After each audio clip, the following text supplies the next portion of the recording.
Welcome. I'm Sebastian Mahfood, and you're listening to WCAT Radio, the on-air wing of En Route Books and Media, bringing you the dulcet sounds of Catholic wisdom. Hello, this is Ray Gerard. Welcome to another edition of St. Paul's Letters to America. This is the program that asks, what if St. Paul were alive today? What if he were here to write a letter to America? What would he tell us? Well, here we give you exactly such a letter and then use that type of a letter for perspective on an issue that is relevant or current in our society and our culture today. And as we do all of this, we do it with a certain motto in mind: love and kindness through the light of truth. And hopefully that is what we do here. Now, first, today, what are we going to talk about? Well, we're going to talk about mass shootings. Recently we've had several more, and they generated a large amount of public discussion of the type that has become so common and so well known lately. So it's the same type of discussion that we've always had. We have one of these events, we wring our hands, we wonder what we can do. Some people scream for certain answers and for certain solutions that they think are the best. And usually nothing much changes. And then we go on, we have another event, and we engage in the same kind of conversation. So the question is, what if St. Paul were alive today? What if the man who knew the truth hidden from generations and ages past, but now revealed, as it was in his time, to the holy apostles, and revealed to Paul in a very dramatic, supernatural way as he was traveling down the road, at a time when he was a persecutor of Christians. He was firm and comfortable in his belief that Christianity was nothing but a hoax, but an evil kind of a superstition that needed to be eradicated. And then he changed 180 degrees. And the reason, of course, is because he saw the truth. He saw the absolute truth. Knowing as he did that truth revealed to him by no one less than God himself, what would he tell us? Would he have words of comfort? Would he have words of harsh rebuke for us to mend our ways, to do something different? What would it be? Well, I think it would be this. From Paul, a servant of Christ Jesus, called to be an apostle, set apart for the service of the gospel God promised long ago through his prophets in the Holy Scriptures. This is the gospel concerning the Son who, in terms of human nature, was born a descendant of David, and who, in terms of the Spirit and of holiness, was designated Son of God in power by resurrection from the dead, Jesus Christ our Lord, through whom we have gained grace and our apostolic mission of winning the obedience of faith among all nations for the honor of his name. You are among these, and by his call you belong to Jesus Christ. To you all, God's beloved in America, called to be his holy people, grace and peace from God our Father and the Lord Jesus Christ. That's all. That might be it. That might be enough. That was really, except for the substitution of one word. As you might have guessed, he didn't write a letter actually to America, so we have substituted America for Rome. But other than that, that is simply introduction, the very first part of his very important letter to the Romans. He would have told the Romans, or he would have told us exactly the same thing he told the Romans. Exactly the same thing he told that empire. At the time he wrote that letter, Rome stood at the top of the world in terms of power, military power, and dominance. Now, right now, the United States stands in that role. We are, here in this country, the United States, the preeminent military power in the world. And we have been for some time. And it's good that we are. It's good that this nation is, as opposed to, let's say, the Soviet Union or even Russia in the current under the current administration, or communist China. The United States has never been a country that wanted to conquer lands and retain them. It has defeated people and helped rebuild them, like after the end of the Second War. It has defeated nations and given them their freedom. So it is good that the United States is the one that holds this preeminent military power, but that will not last forever. And it will especially not last forever if we decline from within.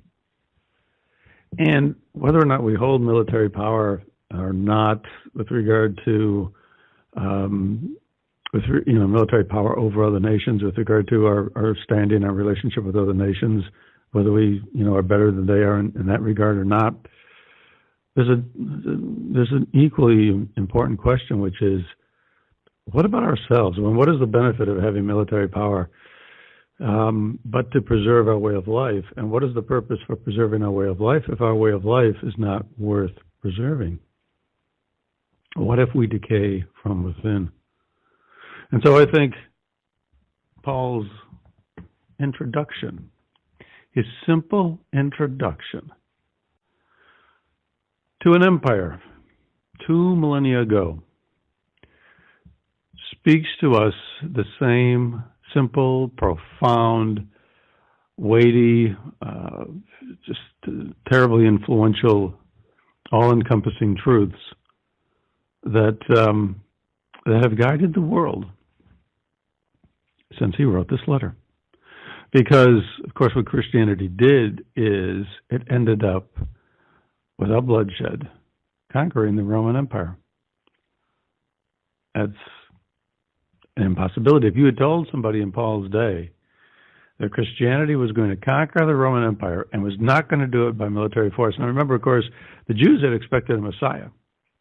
And the Messiah they expected was someone who was going to be a prince who would wield military might. And the Messiah did come. And he did wield might that was sufficient and strong enough to conquer the greatest military empire the world had seen. But it did it without raising a single sword. And so there's tremendous power in this message. And the question for this country today is whether or not we have forgotten that message. The world knew that message. The world believed that message. It's a message that shaped the history and the background of this country. It has shaped the ethics and the principles that guide all our laws. And yet we are on the verge of forgetting these things. Paul said that he was called to be an apostle to pronounce a gospel that God had promised ages ago, a truth, an eternal truth. And it was a gospel about this man, Jesus, who was the son of a human, a descendant of David, and yet in spirit and holiness, he had power. He was the Son of God in power by his resurrection from the dead. That would seem to be not such an easy thing to forget. But have we? A man who rose from the dead. And do we even ask the question anymore as to whether or not we believe it? Or do we simply ignore the question? We pretend it's not there. I think if a letter came down from the sky, from the hand of Paul today, and said, Jesus Christ rose from the dead, remember that, we would have to answer that question. But since there is no such heavenly letter, we don't.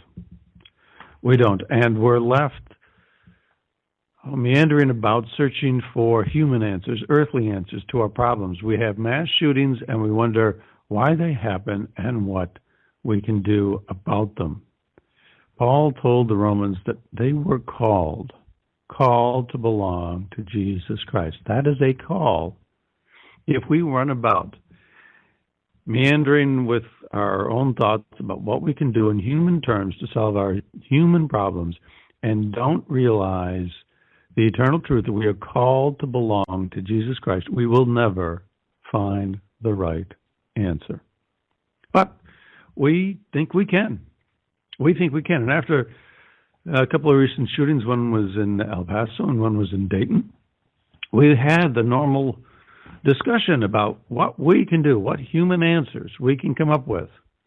You know, like I said, this is the same discussion we've had before. After the shooting in Orlando, sometime after it, Madonna wrote a song that we talked about on one of the previous programs in this series, and she had a song that she called by the title God Control.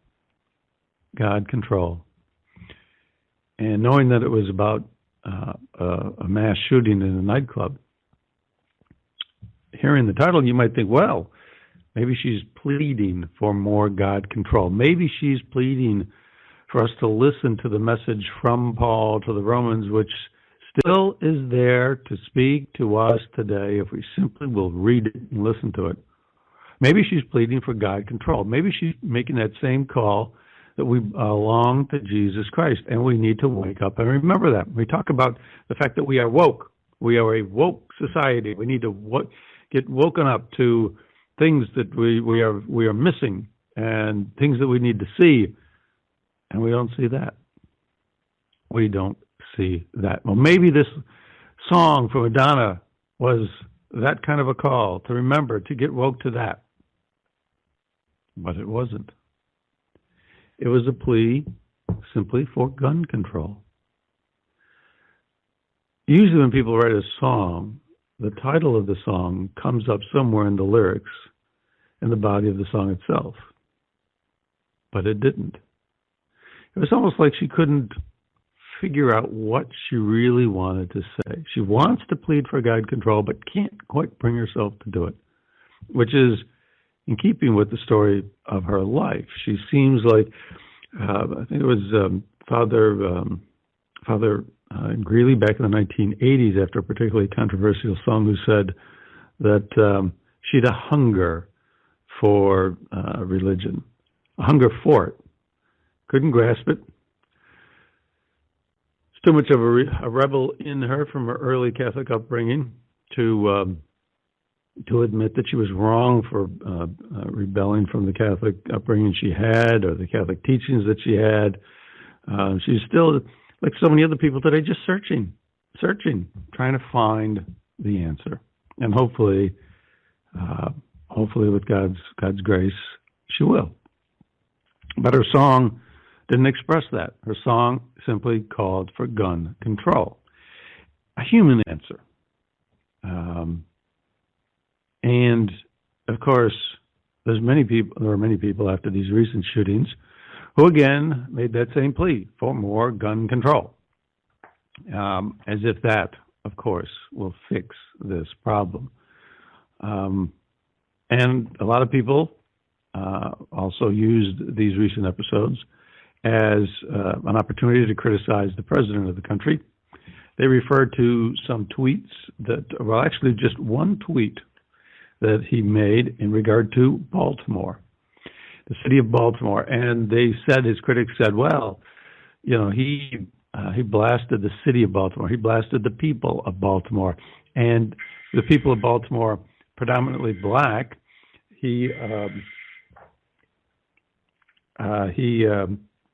People of Baltimore being predominantly black, he was racist, and he's fomenting racial division. He's fomenting anger and hostility between people in the country, and it's that kind of hostility and animus that causes people to lash out and use guns and commit mass shootings like this person in El Paso did. And so that was the criticism.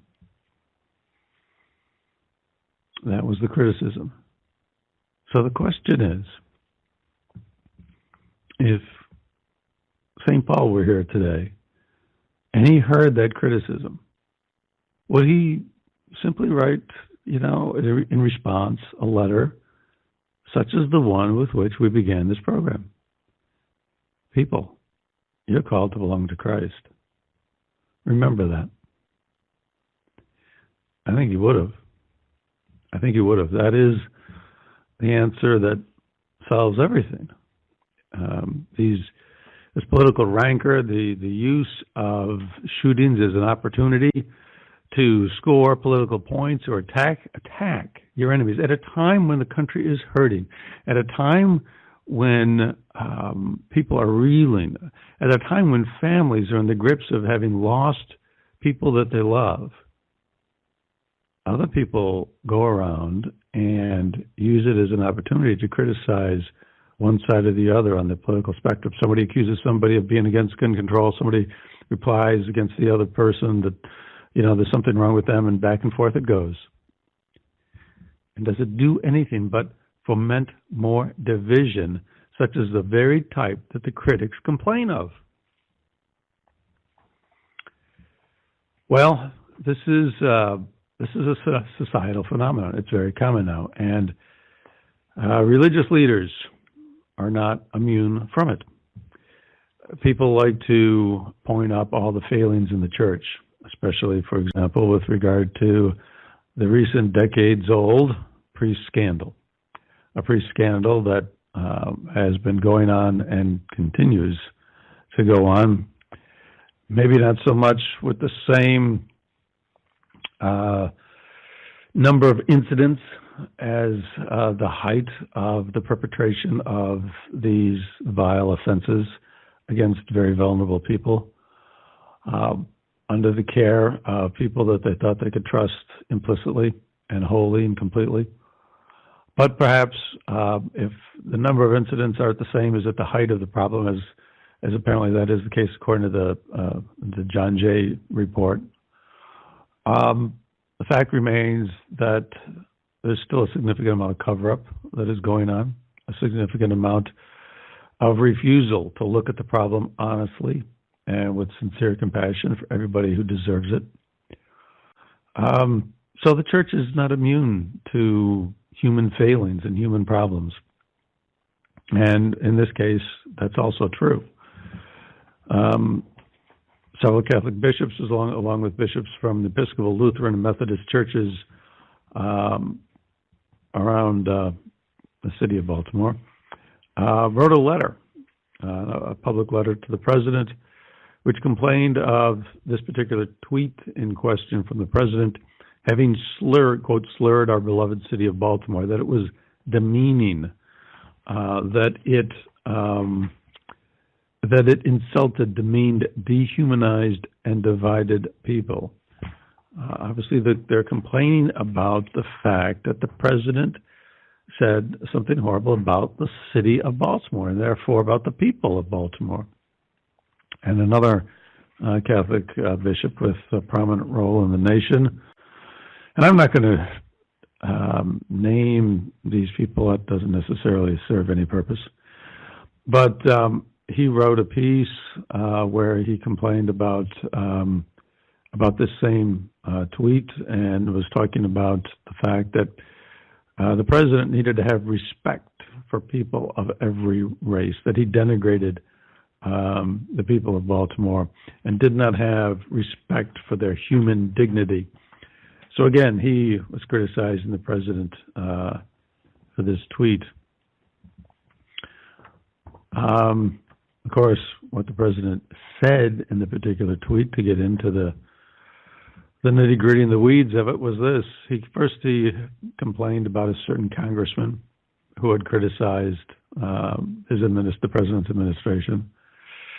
And this particular congressman was a representative from a district in Baltimore, and so he started out complaining about that congressman. And then he turned to the city of Baltimore and he said, with regard to this congressman's district, that his Baltimore district is dangerous, and it is considered the worst in the USA, a little bit of an exaggeration. He referred to the district as a disgusting rat and rodent-infested mess. So that was the subject of the tweet. That is what he had said. And so it could be interpreted, I suppose, as many people have, as a comment on the people of the city of Baltimore. But there is another interpretation. Just to look at this logically, factually, honest, and just objectively, another interpretation is possible. He could have been sympathizing with the people of Baltimore and complaining about the conditions, about the city, about the place. He called it filthy and rat-infested. Well, in fact, it is rat-infested.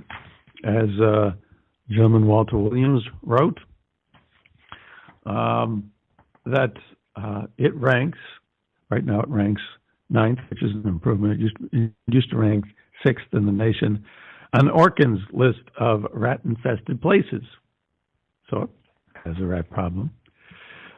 In terms of its murder rate, it ranks 2nd in the country, with a murder rate of 55.8 murders per 100,000 people, which is higher than the city of Chicago. Chicago's in the news all the time for its great number of murders, and it's higher than Chicago by a large number.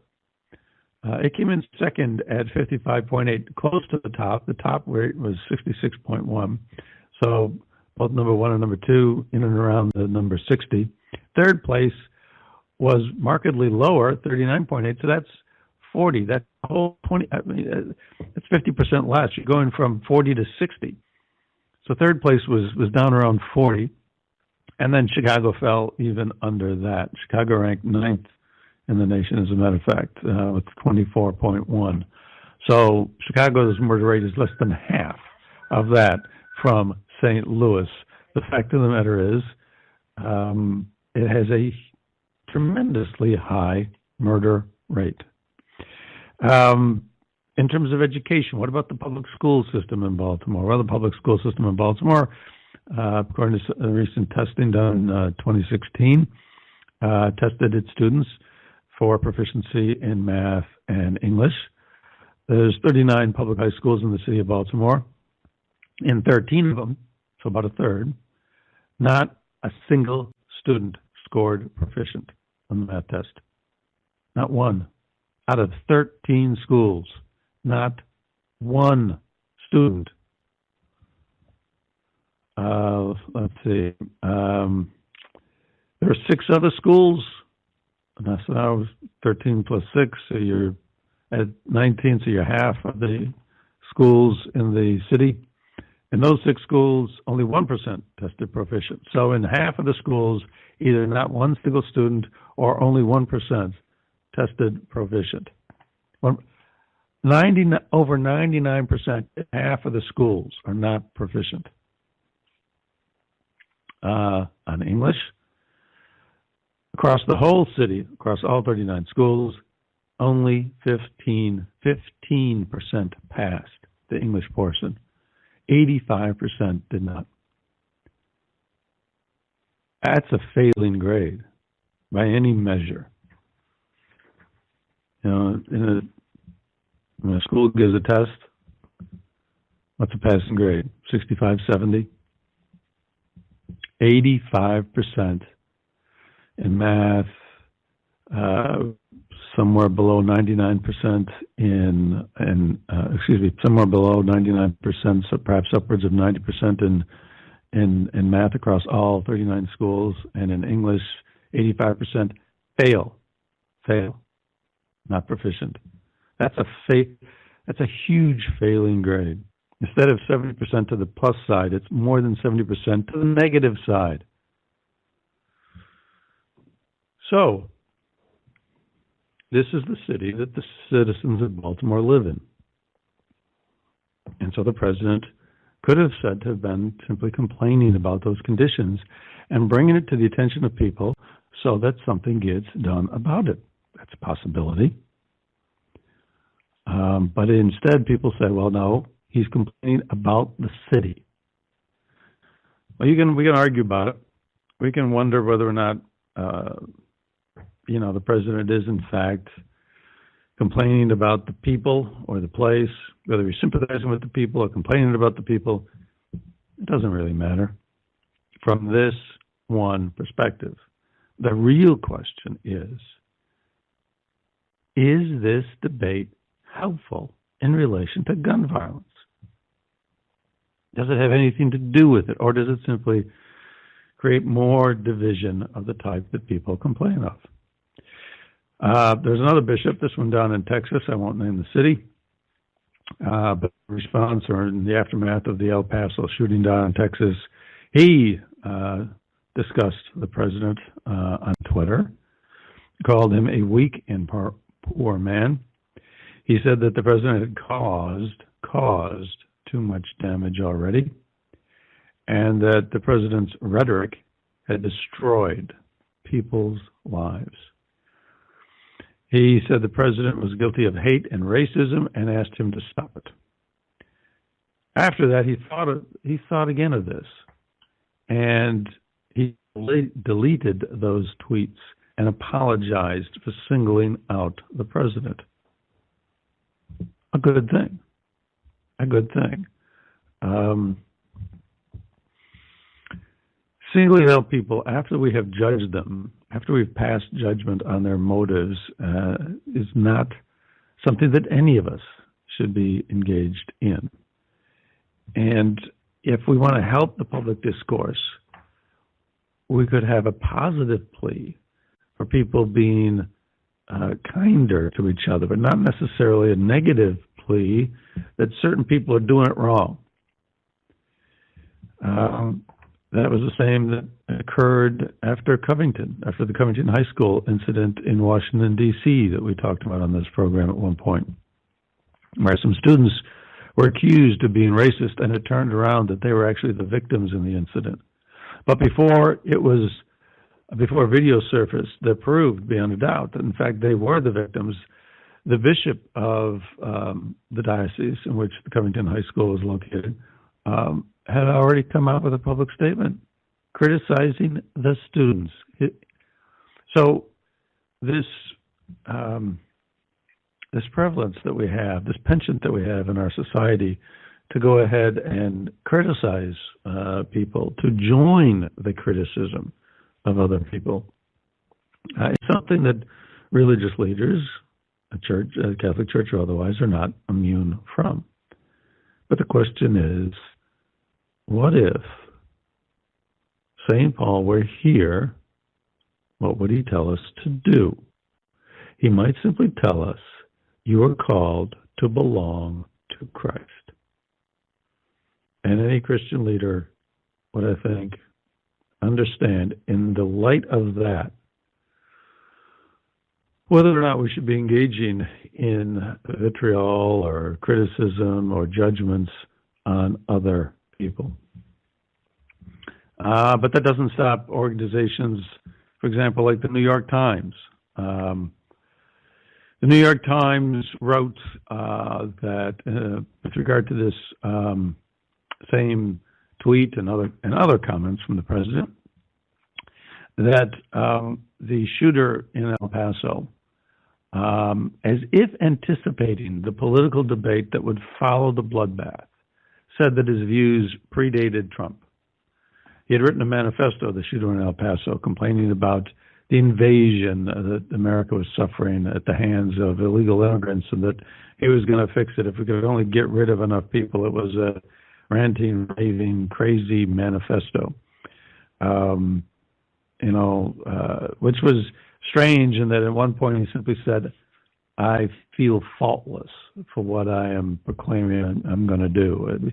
He didn't see there's anything wrong with going around and shooting people to stop this problem that he saw of the wrong kind of people coming into the country. In any event, he said that his ideas on these issues, these crazy ideas, predated Mr. Trump. The New York Times, however, said, well, if Mr. Trump did not originally inspire the gunman, he had brought into the mainstream polarizing ideas and people once consigned to the fringes of American society. So we're still going to blame the president anyway. It's interesting because what this man said in his manifesto was that, his ideas predated Trump. He went on. He said he predated Trump and his campaign for president. I'm putting this here because some people will blame the president or certain presidential candidates for the attack. This is not the case. I know that the media will probably call me a white supremacist anyway and blame Trump's rhetoric. He said before this even happened, before he even perpetrated his horrific, cruel, evil, devilish act, that he knew people were going to blame the president. And he was telling people, don't blame the president. And yet they did. Anyway, it's a game. It's a political game. We talk about the president, whether you like him or you don't like him. We talk about the president in relation to whether or not he caused this shooting. Are we really even talking about anything that even matters? Do we really think that some shooter listens to he never would have done this at all for any reason, but then he listens to Trump and then, or some other political leader and then decides, I'm going to go commit violence because of this? Or are we just trying to score political points? What are the real reasons? What are the real things that we need to look at, to be mindful of, to try to fix what's wrong with our country? Or do we even care? There's another shooting in Dayton. Within 24 hours of the El Paso shooting, and in that one, the person came from the other end of the political spectrum. But, people don't talk about that. So the question is, are we looking at the real reasons for these shootings? Are we being honest with ourselves? The Archbishop of Philadelphia, Archbishop Chaput, was in Denver. I don't know if he was the bishop or not, but he might have been. He was in Denver 20 years ago when the Columbine shooting happened, and in the wake of it, he testified before the Senate of the United States. And you know what he talked about? He talked about the fact that we have a cultural problem. You want to know why Columbine happened? You want to know why school shootings or mass shootings happen? Well, in a society, he complained of the fact that, quote, certain kinds of killing no longer even count officially as killing, close quote. He was talking about the fact that people don't even, where children should feel the most safe, often enough, they are in the most danger in the mother's room, because abortion no longer even counts as killing. And in that kind of a society, is it any wonder that other people take killing less seriously? And there was a cultural problem. And he said, he actually spoke in favor of gun control, but he said, again, let me reiterate, he spoke in favor of gun control. He said, quote, I support thorough background checks and more restrictive access to guns for anyone seeking to purchase them, close quote. Continuing, quoting again, but it also taught me that only a fool can believe that gun control will solve the problem of mass violence. The people using the guns in these loathsome incidents are moral agents with twisted hearts, and the twisting is done by the culture. And he said, he also went on and said, look, until we are willing to look deeper, nothing fundamental will change. And of course, we've had only more shootings, and we're still not looking deeper. Now, it's interesting. some people have looked at these issues and have come up with, or have questioned. Well, some people have questioned. Well, maybe video games are causing this, violent video games, and there are studies that say no. Other people have said, well, racism causes this, racism or ethnic hatreds of one sort or another. But overall, though, over the years, the ethnic composition of the group of mass shooters in the U.S. is roughly equivalent to the population of the U.S. They come from different parts of our spectrum, as exemplified in that weekend spree between El Paso and Dayton. One was on one side, the other one was on the other side of the political spectrum. So that's not the issue. Mental illness has been cited, although some people say there are certain studies out there. There's a book that was written that said only 5% of the people are truly mentally ill. So what is the problem? Again, we're searching, roaming about in human terms, looking for human answers to this problem. And no one's been able to really come up with the definitive answer. One person recently, David French, wrote recently about the fact that the best explanation he had ever heard came in 2015. There was an article in the New Yorker by a man named Malcolm Gladwell. Mr. Gladwell turned to a book written about 4 decades earlier. I think the man's name was Granovetter, and he was looking to solve a paradox. Why is it that sometimes people join? Yeah, Stanford sociologist. His name was Mark Granovetter, and he was seeking to explain situations where outcomes do not seem to be intuitively consistent with the underlying individual preferences. In other words, people do things. The individuals think one way, and yet they participate in some kind of activity that is based on another kind of way of thinking. Why? He couldn't understand it. And he took the example of riots, for example. And what he came up with was the idea of thresholds. That we were looking at it the wrong way. If you look at a riot and you look at, let's say you have 100 people in the riot, and you look at those 100 people, and you look at each one of those individual people, and you examine their decision to participate in the riot as if it's an individual decision taken in isolation. And he said, no, it's kind of different than that. And usually what happens is you've got different people with different thresholds. The first person who instigates the riot has a threshold of 0. He needs nobody to agree with him. He's going to do it anyway. He thinks he's just going to do this. He's going to throw a brick through a window or whatever he's going to do. The second person who participates in the riot, he has a threshold of 1. He only needs one person to follow. He would not start this and do it on his own, but if there's one person ahead of him, he will follow. And so on it goes down to get to the 100th person who has a threshold of 99, and only if there's a huge group of 99 people in front of him will he then also join the fray. And that was his idea, and it seems to make a good deal of sense, at least it did to David French. And that's also funny because it seems to be consistent with another angle that was taken. This was an article that appeared on the NPR website. And there is some sociologists researchers out at Arizona State University. And this was not 4 decades ago, but this was just recently. They took, a few years ago, some statistics from mass killings.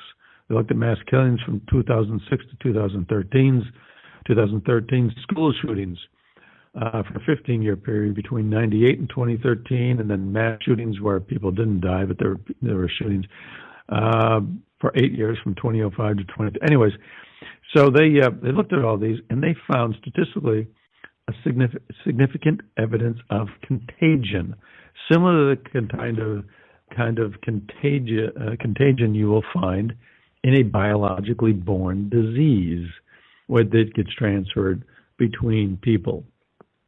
And it's like almost like thoughts or like viruses. and poisonous thoughts can spread like a virus between people in a similar fashion. What they found was that, there is a proximity between events, that after one event happened, another event might happen shortly after that. Then you might have a long period of time before the next one, and then there'd be another, people thought they were copycats, but you'd have another incident that would follow closely on its heels. These things would come in bunches, that there was a certain contagious aspect to it, which is similar to this idea that Granovetter came up with, because it's almost like there's a slow evolving riot, and people need somebody needs somebody to go in front of them in order to get up enough courage to go ahead and decide, well, okay, I'm going to commit a mass shooting too. And so I think these people are tapping onto the same idea, that people are encouraged, they're coaxed, they're given a feeling of justification if somebody goes and does this before them. And so, let's say, and many of these people were suicidal prior to a shooting, and same kind of thing is that, it's like it takes a little encouragement, I guess. People need to get up enough gumption when they commit a mass shooting, because they're going to know they're going to die. They plan on dying. And if somebody, goes in front of, somebody does it and somebody else does it, okay, well, fine, well, then I'll do it too. They seem to be looking at the same kind of a thing. And so, but that's not really an answer, is it? That's just a description. That's just an analysis of the symptoms. So that doesn't get to the root cause of it. It's not mental illness. It's not racism. It's not one thing or another, but they do seem to come in bunches, and people seem to be encouraged to do them. But why? Why are they even interested in the first place? Why are they even interested in the first place? What is the root cause? This is what we need to be looking at. This is what we need to be discussing. And instead, we're running around talking about a tweet, or this tweet, or that tweet, or certain comments, and we're going to criticize this politician or that politician. Do we really? And it's been going. Of course, these shootings have been going on for decades now. And of course, the shootings predate Trump. Even like the ideas of this guy in El Paso, his ideas predated Trump. We can talk about Trump, but what the heck are we doing? When are we going to talk about the real issues? So what are they? Well, there's my take on it. We're not listening to St. Paul. We have forgotten the call to belong to Christ, because when we don't have the call to belong to Christ and we don't remember it, we don't recognize it, we don't know who we are. Let's get this straight. Christ rose from the dead. Or didn't he? Do we need to answer that question? Do you think maybe we should answer that question? Before we engage in all kinds of other discussions about what we need to solve the problems at hand in our world today, you think we ought to answer that question? If the answer goes one way or goes another, doesn't it make a difference? Doesn't it make all the difference? And if we look at the question and do it openly and honestly, we'll find the answer. Because there's so much around us. There's so much that has happened over the last 2,000 years that affirms what's going on, that this is true. We don't simply need to look at the Bible, look at where it said that 500 people saw the risen Christ, and believe that, and believe that no one would have died in the Colosseum and been literally eaten alive if they didn't truly believe in it with a kind of a belief and a faith that you couldn't get through perpetration of a hoax. All those indicators are 2,000 years ago. Now, those indicators are strong, and they could easily be enough. But, we haven't been left with just that. His presence is a living presence among us. The Eucharist is the living presence among us. The saints have served during their lives as a living presence among us. And they have gotten close to Christ. And when they have gotten close to Him and gotten into union with Him, they've performed miracles. His grace, His power, it still exists on this earth. And there are so many things that have happened, so many stories that cannot be explained except by the explanation. That there is just a wealth of information to tell us this is true. But the only way we can not accept this is if we don't look. Don't look. And when we do that, we do lose our identity. We don't know who we are. There's a man, David Goldman, who wrote about this, wrote about our identity. He talked about how we shop for an identity nowadays. We invent identities. And, in fact, we do. The whole transgender movement, where people are looking for they don't even know who they are sexually. They're biologically born with one identity, and they're not sure if they should accept that or not. And there are some people in our society, certainly, who have a real problem, a real issue, a real question that they have to wrestle with. But for other people, it's created. People tell small children, well, you don't have to be this, or, you don't have to be a boy or a girl. You can choose to be another person. We're confusing people about their very identity. Some of this is, in fact, created. People shop for an identity on reality shows. They want to get famous, as if that will give meaning to their lives. You become a survivor on some island and somewhere or another, even though you have to embarrass yourself and shame yourself and humiliate yourself. It doesn't matter. Why would you humiliate yourself for a little notoriety, except for the fact you're searching for an identity? You want to be somebody. Of course, if we understand that we're called to follow Christ, we have a meaning and an identity and a value that surpasses anything you could ever attain. You wouldn't need to go on some reality show to get a little fame. Mr. Goldman also talked about the fact that we have identity politics. We cannot, what we cannot possibly achieve as individuals, we hope to do as a collective by censoring any utterance that might call into question our counterfeit identity. So, we want to maintain an identity as a collective. And if people say things that we don't regard as politically correct, well, we have to kill that, because that disturbs our collective identity.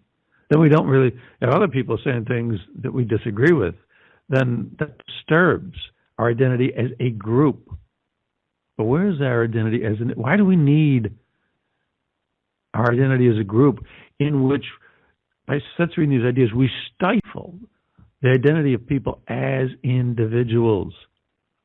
They no longer can stand up and voice whatever it is they want to voice. We have to stomp on their individual identity, on their rights of free speech. What we started this country with, the idea that individuals have value. Now we have to stomp on that for the benefit of this idea of a collective identity. Because then, who are we as a group? That's the question. Who are we as a group?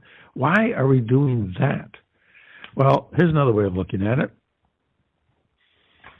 There's a French literature scholar. His name is Louis Betty.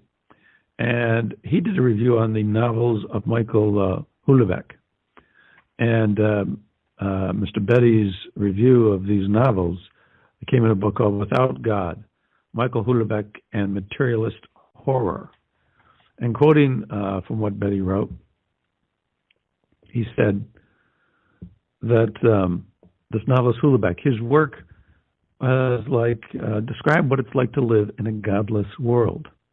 In these novels, life is whittled down to the play of atoms, and thus represents a kind of materialist horror, and characters unable to see the world in anything but physicalist terms are inevitably prey to depression and suicide. He goes on, one of the principal contentions of this book is that Houellebecq's novels represent a kind of fictional experiment in the death of God. And this experiment is best understood as a confrontation between two radically opposed domains: the materialism of modern science and the desire for transcendence and survival, which is best expressed in and through religion. Two radically opposed domains: the materialism of modern science and the desire for transcendence and survival, expressed in religion. Again, from Mr. Betty, he says that in these novels, as they look at the world, the great injustice in the Houellebecqian universe is not sexual inequality, maternal abandonment, or capitalism. The great injustice in these novels is matter. And without recourse to the promise of the immaterial, the soul, God, eternity, the injustice is final.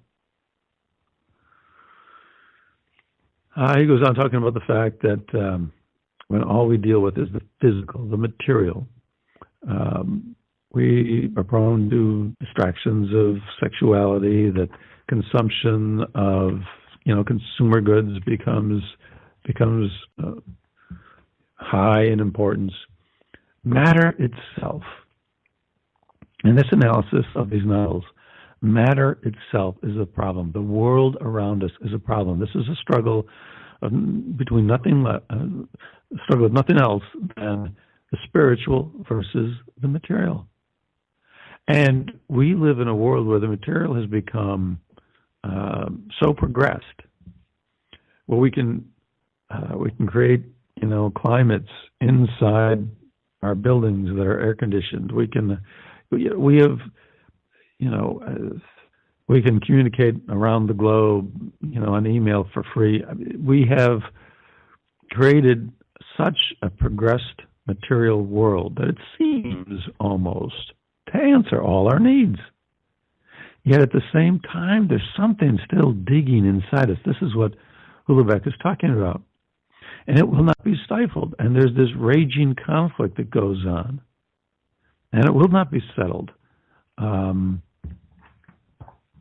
It will not be settled just simply by the material.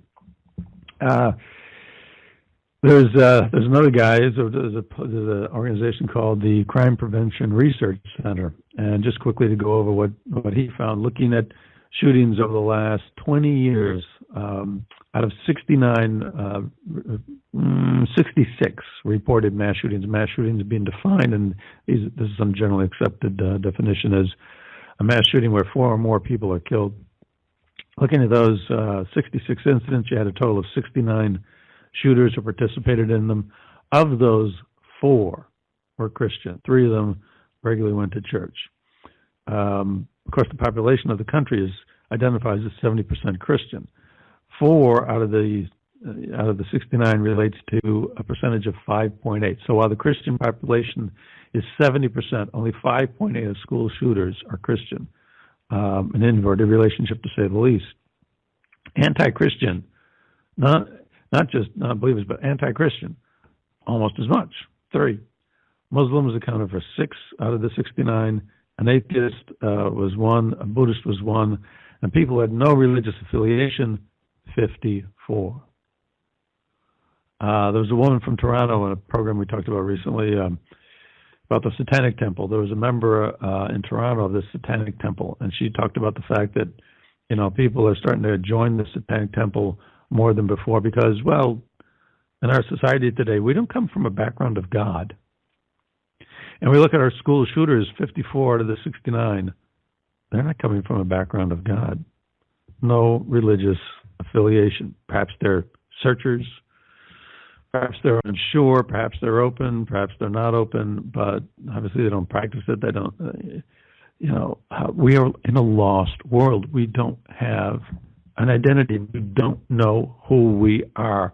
We have forgotten what the Romans learned 2,000 years ago, that we are called to belong to Christ.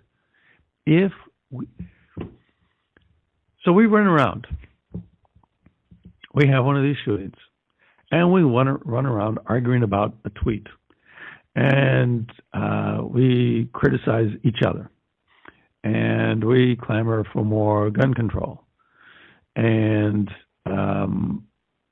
we just, as I say, circle around in this, circular, firing squad. And then after that, nothing really much happens.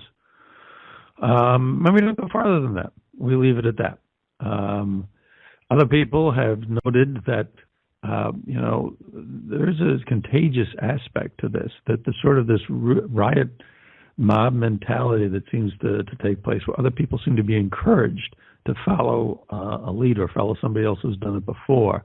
And so we kind of know that, there's this certain, group mentality that seems to, like I said, influence or encourage more people to do it. So we talk about surface issues, peripheral issues.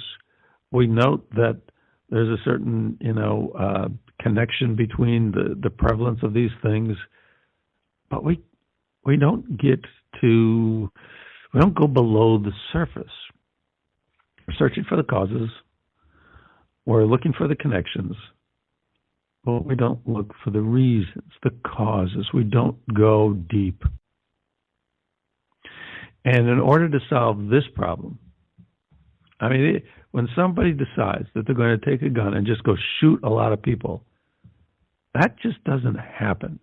That only happens if something is terribly wrong at the core of things. And if we're having a bunch of these shootings so that it becomes sort of like a societal phenomenon, we have a problem at the core of our society. Now, what kind of a problem goes to the very core? It's this kind of a problem that there's a spiritual longing, the same kind of spiritual longing St. Augustine talked about, over, 1,600 years ago. There are things like the letters of Paul. There are true. The human condition doesn't change. There are things that were true then and they're true now. And there's that same longing that St. Augustine talked about that we still have now. And the novelist Hollenbach, talks about it. It's nothing less than the fight between our material world and the fact that if everything is just what we see in the material world and there's nothing else, and that we live and we die and then nothing, boy, that's not satisfying. And we need a deeper answer. And if we're going to go deep in regard to school shootings, we need to look for that answer. And when we look for that answer, what we're going to find is something we could find in the letter from St. Paul. We could find in the things that St. Paul was telling the world 2,000 years ago. And that if he were here now, he would certainly tell America that, hey, Jesus Christ is the Son of God. He rose from the dead. You are called to belong to him. And if we remembered that, if we understood that, if we realized that truth, we would know who we are. We would get to the core of this problem. And until we do that, we won't. But there are many people in this great country of ours who do believe that, and who are continuing to spread this message, because it's a message that will not die, and eventually it will win out, and we have to be part of those people. I thank you for listening. I hope this has been somewhat interesting. I hope you join us again. Until the next time, God bless. We hope you enjoyed the program and will join us back for another show on WCAT Radio. This is Sebastian Mahfood. Good day.